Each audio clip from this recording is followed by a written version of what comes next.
Today we're just going to do a bit of a Christmas do's and don'ts today. So we've been chatting, we've been realising that a lot of our traditions come from somewhere back when we were kids. And there are some new traditions that have been stressing us out as well. So we want to talk about those, get some advice from each other, and hopefully you'll learn something along the way and have a laugh with us. So listen in, see what you agree with, see what you don't agree with, and put your comments down for us to see what you think. So I've got my little cards here. This is Christmas cards from 2 or 3 years ago that I've ripped the front off because I've been saving these to make gift tags, and obviously I've never done that. So, so the first one is, I should introduce everyone. This is Jade. This is Debbie. I'm Rachel. Just friends. We're sitting in a coffee shop. I hope it's not too loud, but, listening on the chat. So the first question is, do's or don'ts? Re-gift. Should you re-gift? Well, Debbie, Definitely. Yeah. So why? Why would you re-gift something if you just know you're not going to use it? Yeah. What's the worst thing that you've had that you thought I'm never going to use? One year we opened as a family big box. We thought we got pregnant food. Yeah. And what happened? We got the chemical cleaner. So I found a friend that had hot tub. Yeah. She used the cleaner. She was really chuffed with the present, so I made a day. So the person thought you had a paddling pool. Oh. Maybe she's going to give it you this year. Oh, I hope not. The disappointment was way too much. What about you, Jake? You've got little kids, so do you find you get too many things, too many toys? Yeah, it's often the grandparents as well. They like to go big. Yeah. And so they just fill my house with these huge toys. So I'm thinking, where am I going to put this all? So I'm all about the regifting. Particularly if they haven't played with it for a while. I try to sneak it out of the house. Yeah. So I find if you try to get rid of it when they're in the house, all of a sudden they're like, oh, why are you taking that away? I love that. And you're thinking, you've not played with that for 6 months. Yeah. So yes, and then there's other gifts that I've received in the past that I wished I could be gift, but I've been too embarrassed to do that because they've been that bad. Yeah. That I think actually I can't give that to someone else. It's too bad. One for example is my nan 1 year. Bless her. She bought me a jumper, but this jumper, it was black and it was like a gorilla texture. It was huge on me, and I had to pretend to love it in front of it. And then I thought, what am I going to do with it? And I can't even pass it on because it's, maybe I'm waiting for like a school play or something that the kids can use it for. Yeah, why don't you have her now? That's cute. What day? A few months with gorillas in. Yeah. I've realised I buy things for the people that I really want. So I've just decided to buy those things myself and give them wrapped up to my husband. This is what you're giving me for Christmas.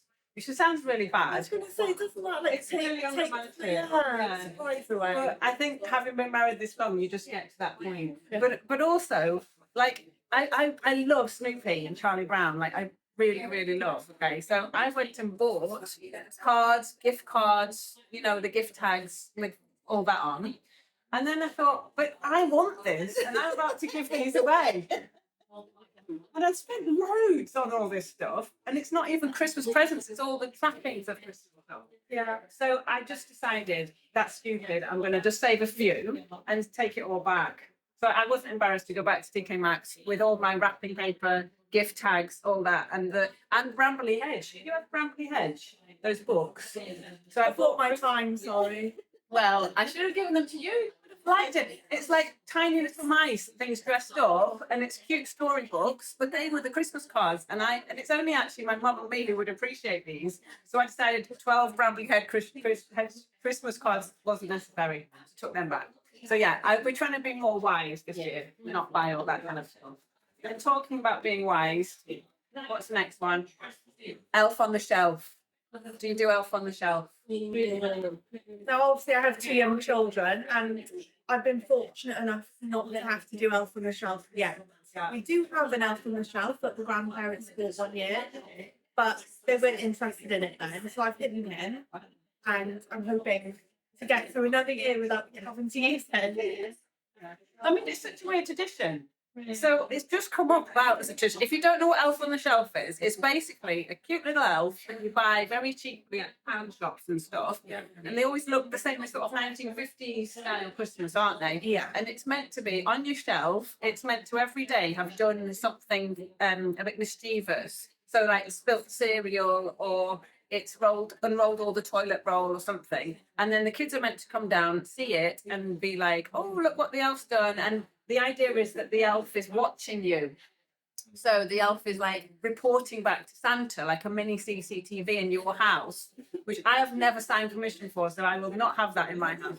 And he's reporting back to Santa as to whether you've been good or not.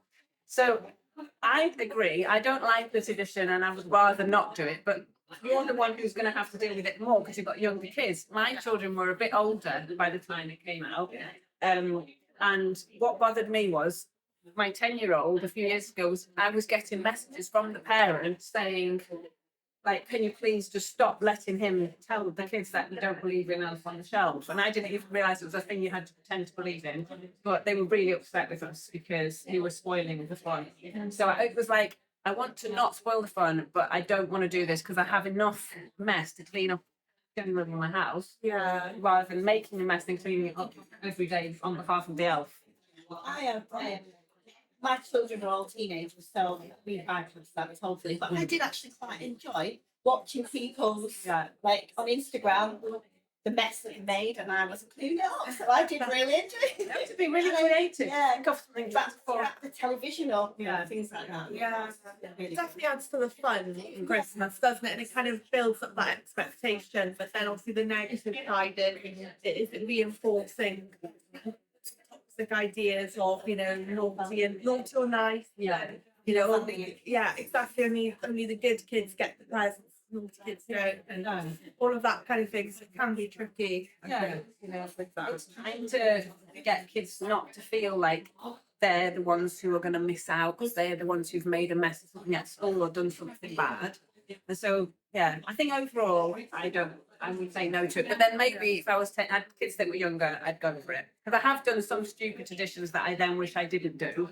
Like I did that. I was telling you earlier, I did a book advent calendar one year where I wrapped a book for each day for all 3 kids, for each day of advent. Yeah. But they were that age that you could get those cheap books from the cheap book things online. The little ones loved it. The older one hated it and didn't want loads of books and didn't have room for all the books in his on his shelf. I knew it was a bad idea. So it's one of the traditions you've got to think carefully about when to start. Yeah, I think you either love it or you hate it. So you're kind of like love-hate both, but I'm definitely hate. Right, next one. This little card says Santa. So you might have to watch it here because there are actually little bits in the cafe that I don't want to upset. But I've got very strong opinions on this one as well because of personal experience. But I'll let you guys speak first about Santa. What you do about gifts? Do you let the kids think all the gifts are from Santa? Do you have stockings? What do you do in your house? Yeah, in our house, I don't know how conscious this was. I guess you always tend to do what you grew up with, don't you? So in my house growing up, it was always your stocking presents are from Santa, but all the other presents are from the family. So there wasn't an overemphasis on Santa really. He's in the background. But the focus was always it's about Jesus's birth, and Santa was just an added extra to that brought a bit of fun to the season. So we've done that with our kids. We say, your stocking is from Santa, but everything else will be human. And I like that because I find that particularly with obviously the times we're living in and things are tight for people financially. I don't really like the idea of Elijah coming home from school and he sits and say, I got all these presents for Christmas because I was good or whatever. But my friend didn't, my friend didn't get hardly any presents, and does that mean they were naughty? And actually, it's totally interesting. Poorer, their family struggles more, and so I just don't like that idea. I don't want that to be included with it. I want him to know, no, you've got more presents because you're in a very fortunate position that we were able to, rather than, oh no, Santa thought you were really great, so you got more. I don't watch that. So in our house, that's kind of the road we've decided to go down. But yeah. Similar. Yeah, something was, yeah, we enjoyed it, but there wasn't as much. It was massive. Yeah. Yeah. Yeah. And you've got the opportunity to talk about the original St. Nicholas, which I think that's coming in. Like, I remember our kids got a storybook and it was all about St. Nicholas. And it gave the background to the tradition of where Santa came from, which is actually a Christian tradition of St. Nicholas giving money and putting it in stockings, putting it in stocks that were hanging outside the house. Yeah. Putting it down chimneys and things like that. So if you give that little story every Christmas, it helps them understand that it was to help people out. Yeah. And that's maybe a lot of people are doing reverse advent calendars this year, aren't they? So instead of opening loads of chocolate advent calendars, they are putting something every day into a box. So that's again that sort of idea of the theme, sort of like the ethos of St. Nicholas was giving to the poor. So if we can take that on board rather than getting and having everything perfect in our own house, that would be good. Yeah. I think it's definitely about not making Santa the enemy Yeah. of Jesus. Kind of we did with our, it was 5 at the time, we just said, oh, you know, he's a real person, he's St. Nicholas, and actually he was a Christian. And so he celebrated the birth of Christ by giving to people. So that's why we want to give gifts. We're celebrating his birthday. And so I think it doesn't have to be all or nothing. I think we can definitely find the balance somewhere where your focus is still on Christ. But you know, Santa's just a little added extra. It's just a fun tradition. It don't make him the main thing. Yeah, it's always, I found it hard when we got married because my husband had come from one sort of extreme of everything Christmassy. They went full out on Christmas. Every present in this packed room seemed to be from Santa. And they just loved it. It was perfect. And his mum was like, this is Christmas. She just had a whole room full of Christmas stuff. It was brilliant. So I was trying to take that tradition on. And so we started off with quite a lot of gifts. They had Christmas in their stockings, like they had a whole Santa sack. And so we've kind of had to carry it on. So it's fair. Yeah. But in that effort to make the magic, we felt like we needed to make a lot of magic around Christmas. And I think it was partly because we lost John's mum in that early time of the kids. So we were trying to go over the top, where she would have brought novelty and crazy gifts. We were sort of trying to replace that. But when my daughter was 6, I decided really hard that year. I'd written a letter from Santa as well in Squiggly Writing. And then the next, like 2 days after Christmas, she came down and said to me, "Oh, I've looked at the evidence for Santa, and I've looked at the evidence for God, and I think there's more evidence for Santa than God. So I'm going to believe in Santa, but maybe not believe in God." So that was like alarm bells, because I just thought we can't let her go with that weird theology of where everything stands and which guy in the sky is the most important sort of thing.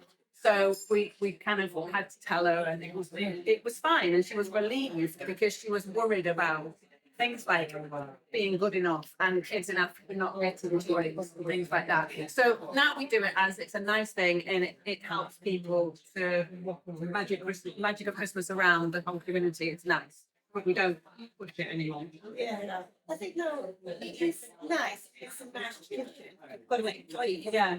Like a child in one of my children's year didn't. He wanted the answer in it. Christian. Yeah. Yeah, you end up getting a killjoy at Christmas. So yeah.